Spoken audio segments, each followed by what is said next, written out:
دینا وہ کس بات کی دعوت دینا؟ لا الہ الا اللہ محمد رسول اللہ صلی اللہ علیہ وسلم. اور جب وہ اس کلمے کا اقرار کر لیں تو اس کے بعد پھر ان کو بتانا کہ اللہ نے دن اور رات میں تمہارے اوپر 5 نمازیں فرض کی ہیں. اور جب وہ یہ بھی مان لیں تو پھر انہیں بتانا کہ اللہ نے تمہارے مالوں میں زکوٰۃ رکھی ہے، سال کے بعد تمہارے مال کے اوپر زکوٰۃ بھی ہے. اور جب یہ مان لیں تو پھر ان کو سال میں 1 دفعہ روزوں کا بتانا کہ اللہ نے سال میں 1 مہینہ روزے بھی تم پہ فرض کیے ہیں. تو بھائیوں، سب سے پہلی دعوت عقیدہ توحید کی دعوت، اور عقیدہ توحید کی دعوت اس وقت تک کمپلیٹ نہیں ہوتی جب تک سب سے پہلے لا کی تلوار نہ چلے. اور وہ لا کی تلوار کیا ہے کہ سب باطل الہوں کا پہلے انکار کر دو کہ کوئی الہ نہیں مگر ایک اللہ. یہ ہے توحید کی دعوت کا کمپلیٹ ہونا. اور اس کے بعد نبی اکرم صلی اللہ علیہ وسلم کی رسالت کا اقرار کرنا، اور اس کے بعد وہ تمام کام کہ جو شرک کے زمرے میں آتے ہیں ان سے بچنا. اگلے درس میں انشاءاللہ ہم جو ہے وہ شرک فی العبادات، شرک فی الاسماء صفات اور شرک ربوبیت جو ہے اس کے اوپر انشاءاللہ بات کریں گے کہ اس میں کس طریقے سے اور کون کون سا شرک اس میں ہو سکتا ہے. لیکن مختصراً صرف یہ سمجھ لیں کہ جیسے اللہ تعالی رب ہے، جیسے ہم نے توحید ربوبیت ہم نے پڑھا تھا اور سمجھا تھا، اسی طرح اللہ کے رب ہونے میں، یعنی کہ رب کا مطلب ہے پالنے والا. اللہ ہمارا پالنے والا ہے، اس زمین و آسمان کا بنانے والا ہے، سورج چاند کا بنانے والا، سارے نظام کو چلانے والا. ان سارے معاملات میں اگر کوئی شخص کسی کو شریک کرتا ہے کہ اللہ رزق دیتا ہے، فلاں بھی دیتا ہے، تو یہ ربوبیت میں شرک ہو گیا. اسی طرح عبادات میں قل ان صلاتی و نسکی و محیای و مماتی للہ رب العالمین، اے نبی صلی اللہ علیہ وسلم کہہ دیجئے میری نماز، میری قربانی، میرا جینا اور میرا مرنا ایک رب العالمین کے لیے ہے. یہ ڈیفینیشن ہے یہ آیت توحید الوہیت اور توحید عبادات کی، کہ ہماری ہر عبادت اللہ کے لیے ہونی چاہیے. اب عبادت کیا ہے؟ عبادت کا مفہوم پہلے بھی بتایا تھا. نماز، روزہ، حج، زکوٰۃ یہ تو عبادات ہیں ہی، لیکن ہر وہ کام عبادت کے زمرے میں آتا ہے جس کا اللہ نے حکم دیا اور جس سے منع کر دیا. یہ تمام عبادات ہیں.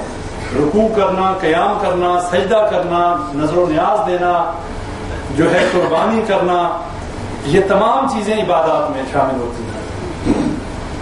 اسی کے اوپر ایک حدیث آپ بھائیوں کے سامنے بیان کر دوں.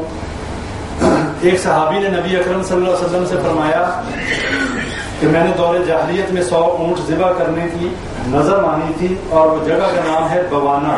بوانا جگہ پر میں نے 100 اونٹ ذبح کرنے کی نظر مانی تھی. اگر آپ کی اجازت ہو تو میں وہاں پر یہ نظر پوری کر لوں.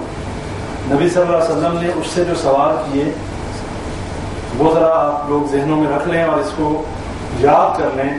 نبی صلی اللہ علیہ وسلم نے پوچھا کہ کیا جس جگہ پر تم اونٹ ذبح کرنا چاہتے ہو وہاں پہ دور جاہلیت میں کوئی میلے تو نہیں لگا کرتے تھے؟ وہاں پر کوئی ایسے میلے تو نہیں تھے دور جاہلیت میں جہاں پہ شرکیہ کام ہوتے ہوں؟ اس نے کہا نہیں، اللہ کے نبی سے وہاں پہ تو ایسا معاملہ نہیں.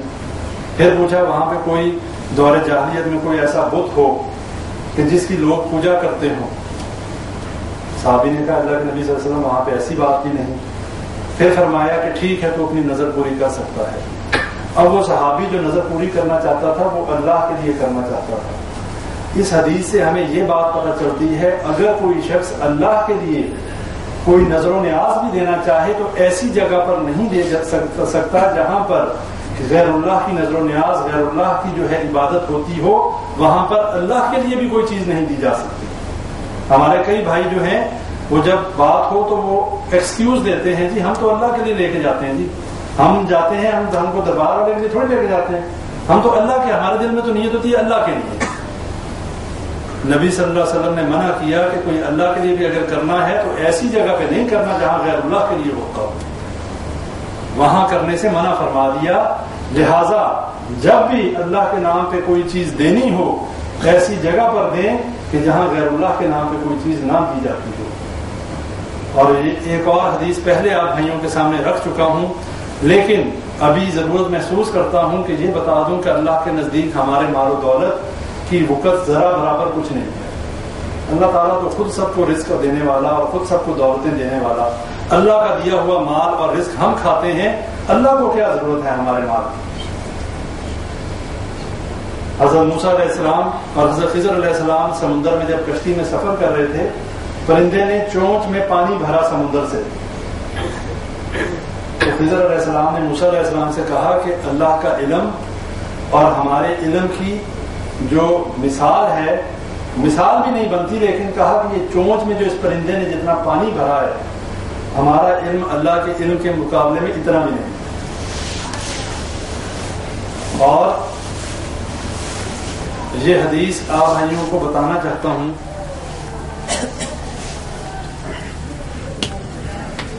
میری آواز آ رہی ہوگی کہ دو لوگ جو تھے وہ ایک جگہ سے گزر رہے تھے, مسافر تھے.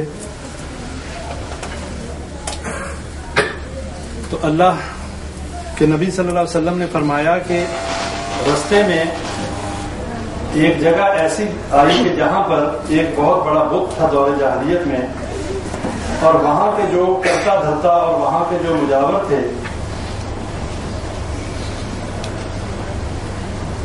انہوں نے ایک شخص کو روک لیا اور کہا کہ تم یہاں سے گزر نہیں سکتے جب تک یہاں پر کوئی نظر و نیاز ہمارے اس بت پہ نہ چڑھاؤ.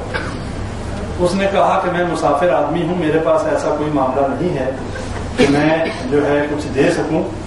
تو اس نے کہا بھائی چاہے تم ایک مکھی ہی مار کے دے دو, لیکن دینی ضرور پڑے گی. اس بزرگ کے نام پہ, اس بت کے نام پہ دیے بغیر ہم تمہارا راستہ نہیں چھوڑیں گے, تم آگے نہیں جا سکتے. اس مسافر نے مکھی ماری اور بت کے نام پہ چڑھا دی.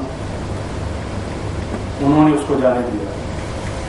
دوسرا شخص جو تھا اس کو کہا کہ بھئی تمہارے لیے بھی یہی کنڈیشن ہے کہ یہاں سے گزرنے کی شرط یہ ہے کہ یہاں پر بابا جی جو ہیں, جو بت صاحب جو ہیں, جو بھی ہیں, ان کے نام پہ آپ کو یہ مکھی چڑھانی ہوگی یا کوئی چیز چڑھاؤ. بعض مکھی پہ ہی آئے. اس نے کہا کہ اگر میں مکھی بھی چڑھاؤں گا تو مکھی کے بنانے والے پہ, میں اس بت کے نام پہ مکھی نہیں چڑھاتا. اس لیے کہ جس نے اس مکھی کو پیدا کیا چڑھائی جائے گی تو اسی رب کے نام پہ, اس غیر اللہ کے نام پہ نہیں. انہوں نے اس کو قتل کر دیا. نبی صلی اللہ علیہ وسلم نے فرمایا کہ جس شخص نے اس بت پر مکھی چڑھائی اللہ نے اس کو جہنم میں ڈال دیا, اور جس نے وہ مکھی نہیں چڑھائی اللہ نے جنت میں بھیج دیا. اب مجھے یہ بتائیں کہ یہ مکھی کی کیا وقت ہے, ہمارے نزدیک کیا وقت ہے مکھی کی؟ کچھ بھی وقت نہیں ہے. اور یہ ایک مکھی ہو یا سونے کے پہاڑ ہو, اللہ نہ تو مکھی کو دیکھتا ہے نہ سونے کے پہاڑوں کو دیکھتا ہے.